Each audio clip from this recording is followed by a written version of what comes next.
So the Barbarians probably did a lot of TV that you've probably even forgotten about. Oh yes, I find out every day. I do. I've done a lot of things, and I find out every day when someone says, "I saw you after such and such," and I said, "Oh my God, I forgot all about that show. I didn't even know." It's great. Well, Joe Tortelli, our colleague, made a point. He said, there were the G-Clefs, there was Freddie Cannon, but you guys were the original Boston rock and roll band. Yes. Yeah. Yeah. I'll go along with that one. Yeah. The band that really, paved the way for I came along in the new wave in '76. My band was playing out in like '74. Yeah. We were as early as '71. We were forming, but you guys, without you opened the avenues for people to. Yeah. And then the Boston people came in, like the Remains, the Rockin' Ramrods, who were the opening band for us at the Surf Nantasket, and so many other bands. I hate to leave everybody out. In Boston, I think we played at Where It's At. Remember that place? No. Where It's At in Kenmore Square? It was before my Dave time. Maynard and Ruth Clinnett owned that. Dave Maynard? Yep. The DJ. Wow. Yeah. Oh yeah. Yeah. And where was it located? Kenmore Square. Oh. Yeah, big cool place. Not where the Rat was. No. Oh no. It was upstairs in a real nice place. I think it's where the gym is now or whatever. Oh, okay. All right.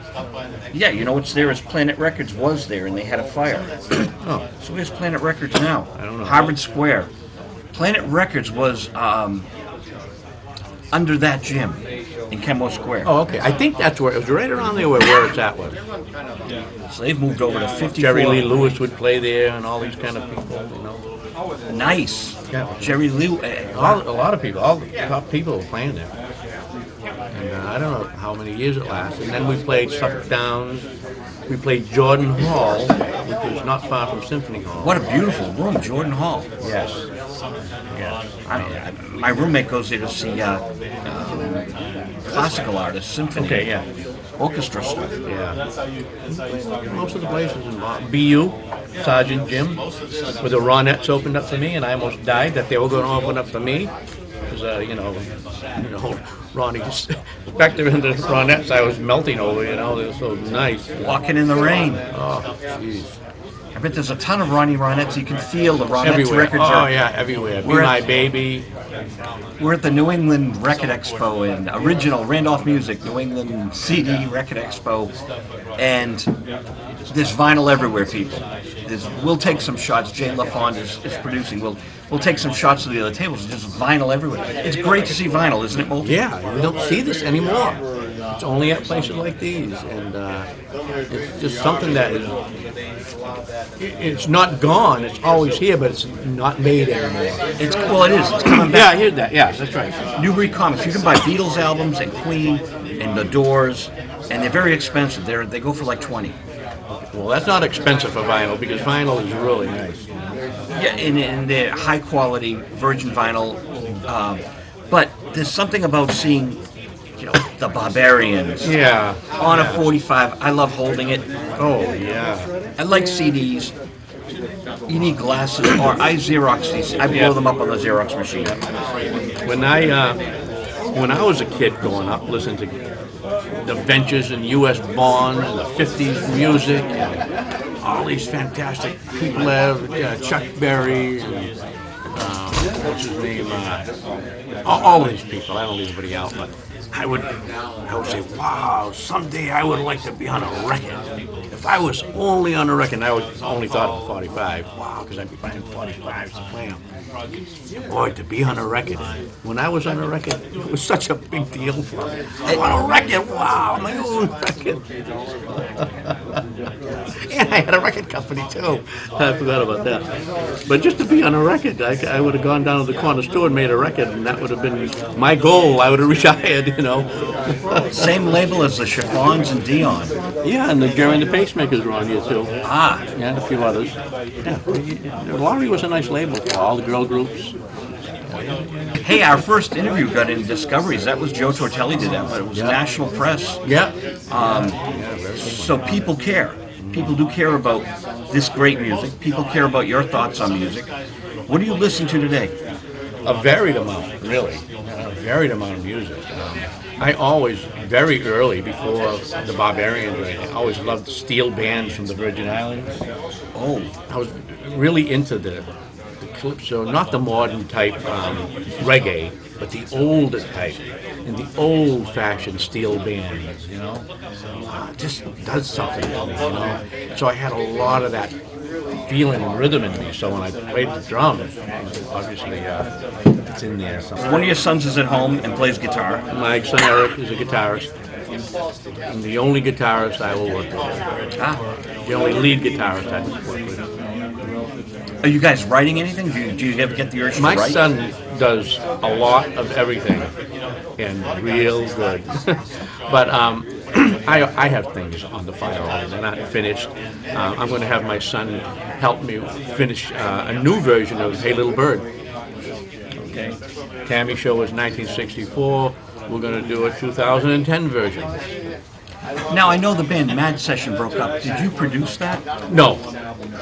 My sons Eric and Tori both produced that, and Jen, the girl, and Dave, the bass player in the band, all wrote the songs. Except for the Buffalo Springfield. It was Right, a nice that cover, was a cover song. for what it's worth. Yeah. It was a nice time to remake it. Yeah. And they did their own thing, and hey, let Dad stay out of it. That's the way I looked at it. Let the boys do it. They can handle it. They know what they're doing, and they proved that they don't need Dad there. They really proved it good, and I was so happy that it wasn't Dad in there. Okay, I'm glad you're happy with that. I think it's cool.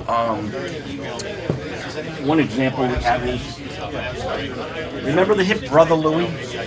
Brother Louie, the Stories, the band Stories. Oh. Louie, not Louie, but Brother Right. Louie. Ian Lloyd's a friend of mine, and his son's band is Social Hero. And Ian plays in Social Hero, and I think the band is superb when Ian is an integral part of it. Well, the management is saying, we've got to put Dad in the background. It's David Lloyd singing lead, and he's very good. David Lloyd could be a rock star. He really has the look. He's got the voice. The band is good now, but I'll say this on camera.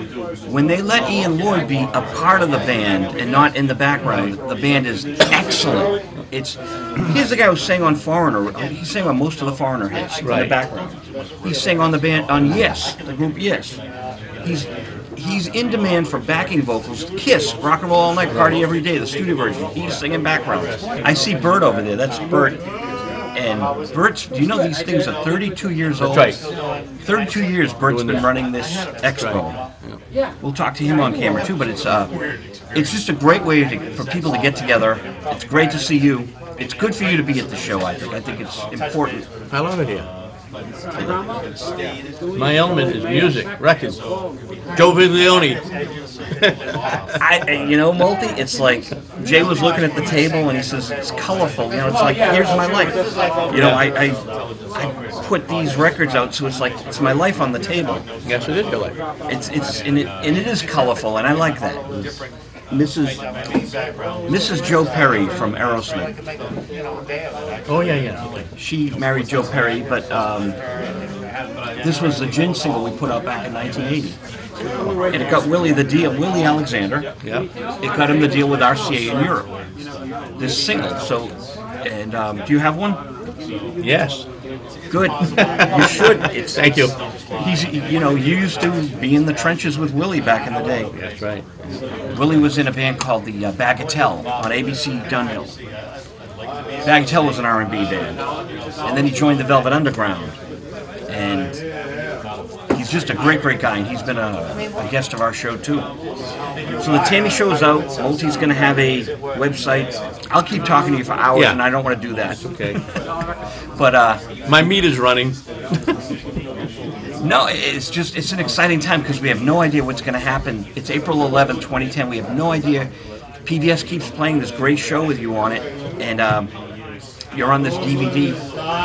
And I think the people that aren't pledging see it in the stores and they've seen it on PBS, and I think that's really driving this thing in a whole new way. Yeah, I think so too. Oh yeah.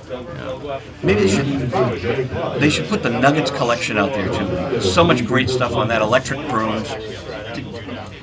That whole wave of bands. Did you ever perform with Electric Prunes and the Blues Magoos? No. It was a whole other animal, huh? There's a whole different area what we were involved with that. During our course in the Boston areas and whatever else, all the other areas we went to, we had already hit by then. And so we were usually playing with other bands or by ourselves that were already charted, usually, except for the opening band.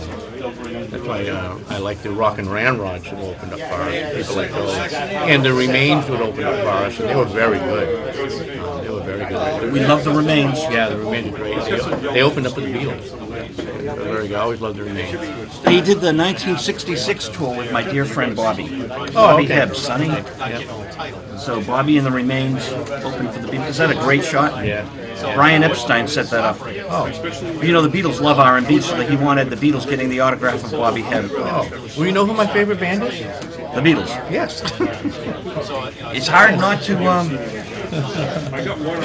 I mean, there's a lot in second place, but the Beatles are my all-time favorite band. I mean, they're just tremendous. Moulty, it's great to have you here on Visual Radio at the New England Record Expo again. I'm so happy and honored. So am I.